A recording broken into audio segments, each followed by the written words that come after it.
you take these medications and they actually decrease nutrient absorption. So even if you were to eat something good, your body's not getting it anyway because it's not, Yeah. Which, then, so like PPIs, like Prilosec, so then you don't absorb your vitamin D, you don't absorb your calcium, you don't absorb your magnesium, you don't absorb minerals very well.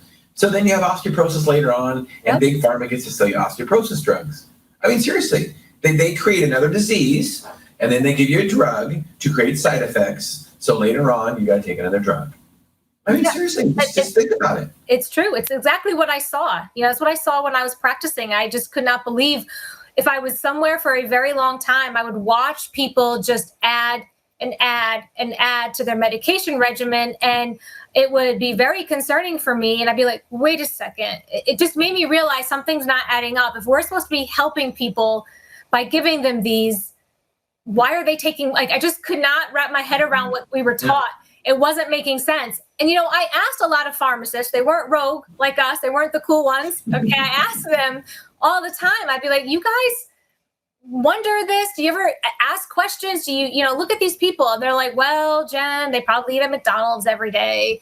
These are the guidelines. This is how things are done. And I'm like, I just felt like the dots weren't connecting for me when I saw that. And I really do believe that, diet plays a huge role. And then they would be able to not start those medications, which then lead into other medications. But number one is definitely any disease state you throw at me, Shawn, I'm going to say diet. It comes down to their diet first. I mean, look at probably the most expensive, I don't know this for sure, but it's an epidemic in this country, is diabetes. Yes. And all we can do is, you see these commercials for the latest and greatest diabetes drug, and it's like, you know what? Stop it already.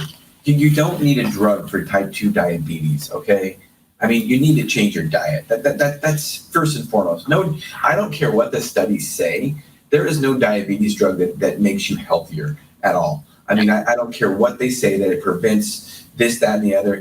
Long term, it is not going to make you healthier.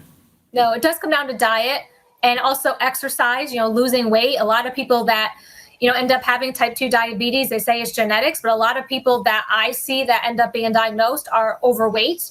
And then instead of the provider going over some things, simple steps, right? And then people get scared when they hear, oh my gosh, exercise. They think I can't do that, but it's starting small, just movement and getting yourself into a routine. Start losing the weight, changing your diet. You'll realize your blood sugars will be under better control.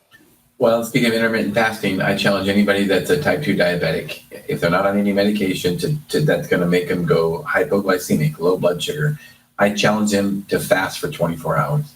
Fast for 24 hours and see what happens to your blood glucose. And of course, it will go down. That alone should prove to you that diabetes is reversible and it is caused by diet. I mean, think about that. Yep. Just fast for 24 hours. Yep, exactly.